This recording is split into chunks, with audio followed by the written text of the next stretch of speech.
In this teaching, we will be looking at Daniel's 70th week. That is the last 7 years that God is going to bring about Israel's fulfillment, after which they will experience complete restoration. In the 70th week, Antichrist, or the prince who is to come, whose people destroy Jerusalem, he makes a covenant strong 7 years with Israel. This is after an interval. During the 69th week and the 70th week, Messiah is cut off, and the people of the coming prince will destroy Jerusalem. So listen now as we look at Daniel's 70th week, which will bring us into the last 7 years before the millennium begins. Okay, so it's saying here, there will be 7 times 7 and 7 times 7 and 62 times 7 until Messiah the Prince. Until Messiah the Prince, there will be 7 times 7 and 62 times 7. Altogether, that's 483 years till Messiah the Prince. Okay, so what happens is 483 years, we get to 26 AD, Messiah has come. So Messiah, and then it says, and Messiah is cut off and has nothing, which is the cross. There's the cross. Okay. But then it says here, let's go back to Daniel chapter 9.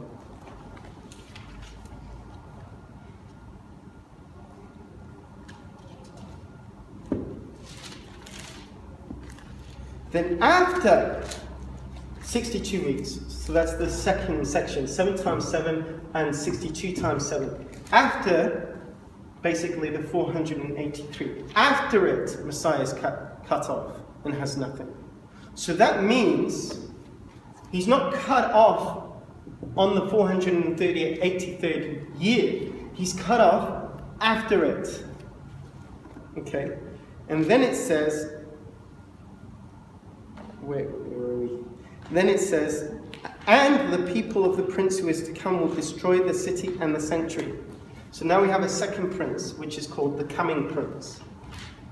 The coming prince. We have Messiah prince and we have the coming prince. The prince who is to come. A coming prince. The coming prince does not destroy Jerusalem. What does it say there?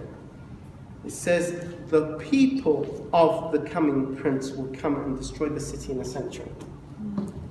The people of the coming prince, his people, not him, his people destroy the city.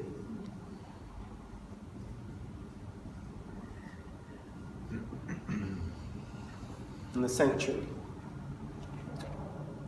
And its end, so then destroying the city, its end comes with a flood. Flood. Its end comes with a flood. Destruction of the city, its end comes with a flood. Even to the end, there will be war. The desolations are determined. Okay. And then verse 27 says, and he will make firm a covenant with the many 1 week. He will make firm the covenant with the many 1 week. Who's he? Who makes firm? We're jumping the gun here. No, in terms of the text. Who in the text? The coming prince. The coming prince, because he's the last reference stated. He's the last person stated. Not Messiah stated. The coming prince is stated last. So the coming prince, I'll put come 3. The coming prince makes firm a covenant with the many, which in Hebrew is la rabim, which literally means to the many. Well, it could mean belonging to the many, but it's the same. This one here, le, to, for the many. In this prefix here, le, is used in Psalm 12 verse 4 when it says Lil Shonenu, but it translates it with our tongue. With our tongue. Making war with our tongue, not for our tongue. So some people make a big deal of this and say, no, he's not making it with the many, he's making a covenant strong for the many, and they would see that prince as Jesus. That he makes, but it means with the many. He's making firm a covenant with the many 1 week, which is 7 years, which is the remainder of the 70 times 7 that's left over, because 483 plus 7 equals 490, which is 70 times 7. So do you see what's happened here?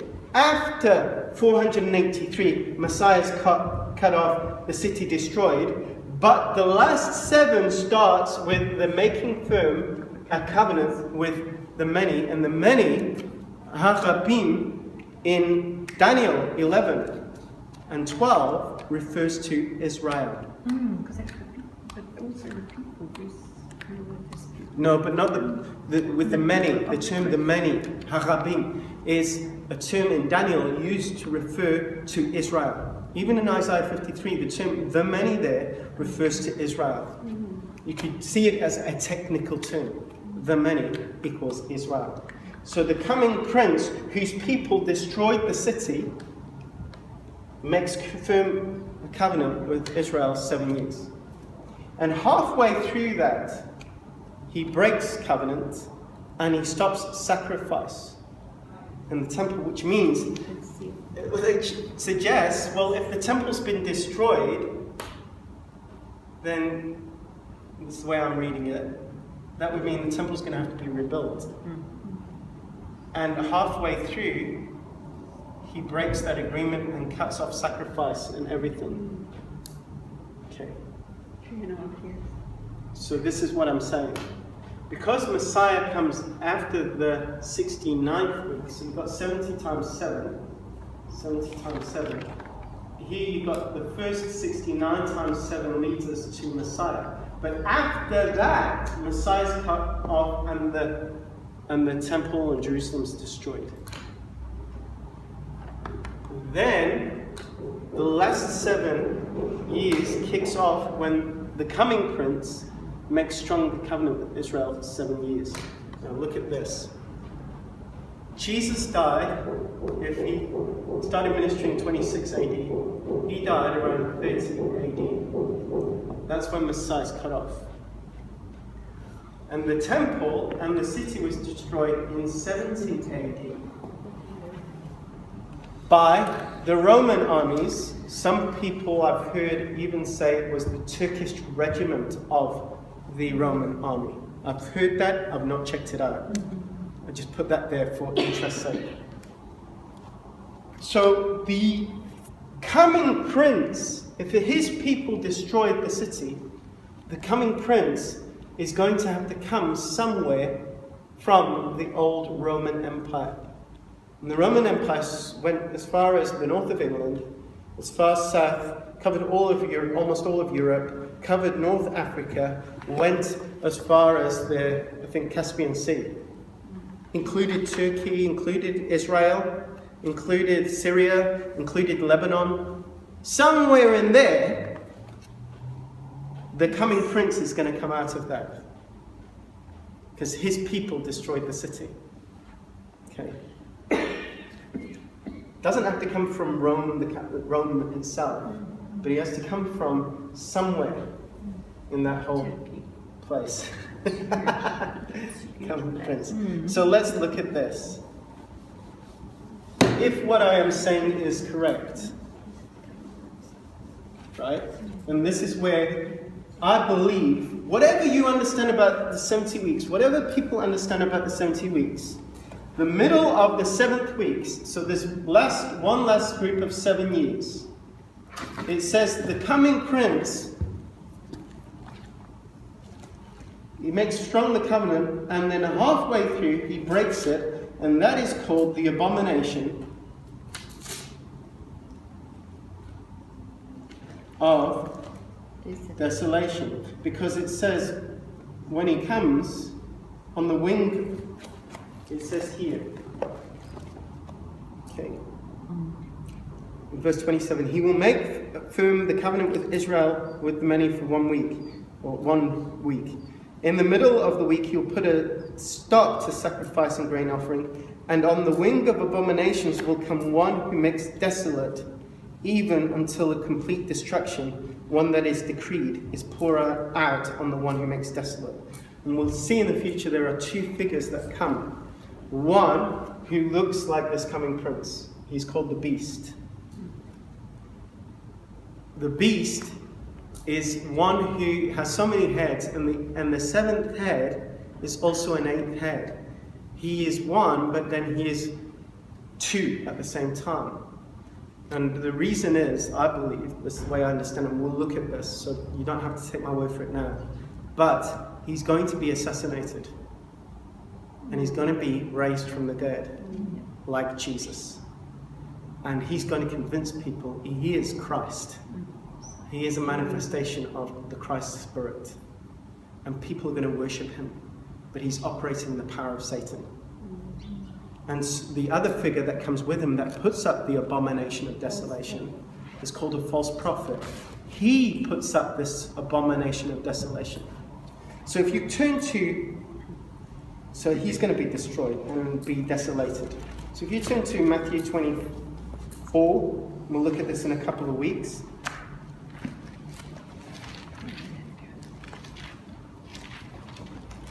Verse 15 to 21.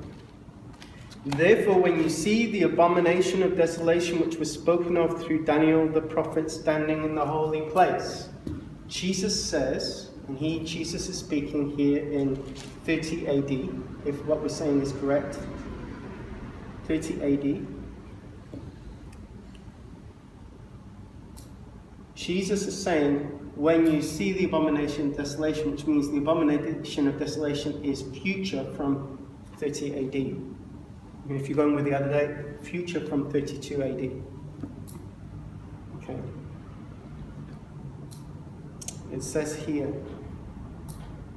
when you see the abomination of desolation, standing in the holy place, then let the reader understand, then those who are in Judea must flee to the mountains.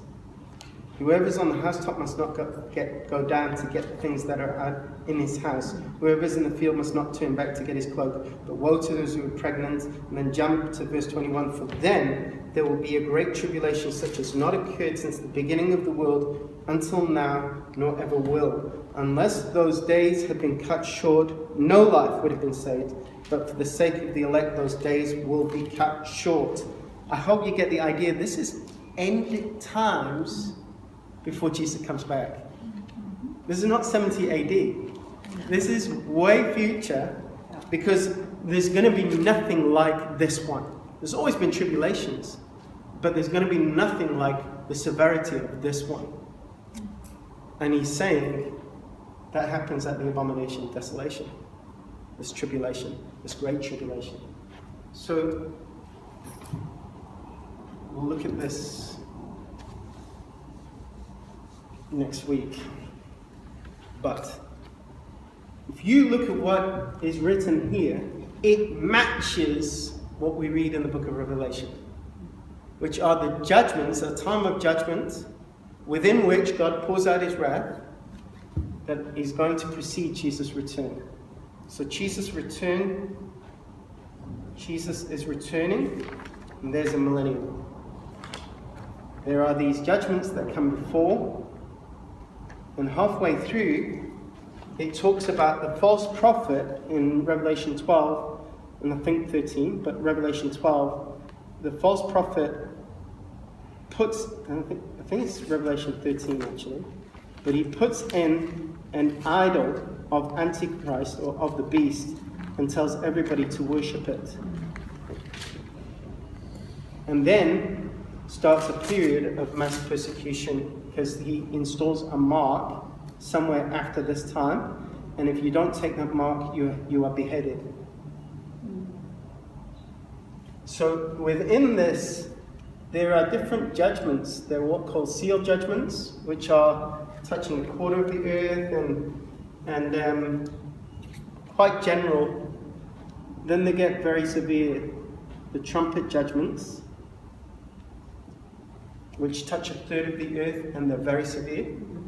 But it culminates in the bowl judgments, bowls of wrath, full of wrath.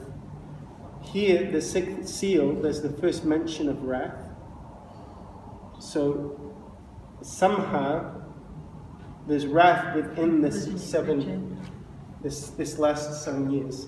So I've put seal, trumpet, bowl, but it's not going to be, you're going to see it's not going to be like this. Actually, the seal's going up to about here. You're going to see that. But this is the thing. What is happening in Revelation is the fulfillment of 7 years. So however you understand the 70 weeks of Daniel and the 69 weeks until Messiah, whatever you say, Jesus says this 7th week, this 7-year period is coming at the end, which is started by the coming prince making strong covenant with Israel. And this is what, and within this week, however they're placed, these seal, trumpet, and bowl judgments are going to be fitting into this time period. Now, this is the next thing, and this is what we're going to look at next week. At some point in this, the resurrection of the church is going to happen. The resurrection of the church is going to happen.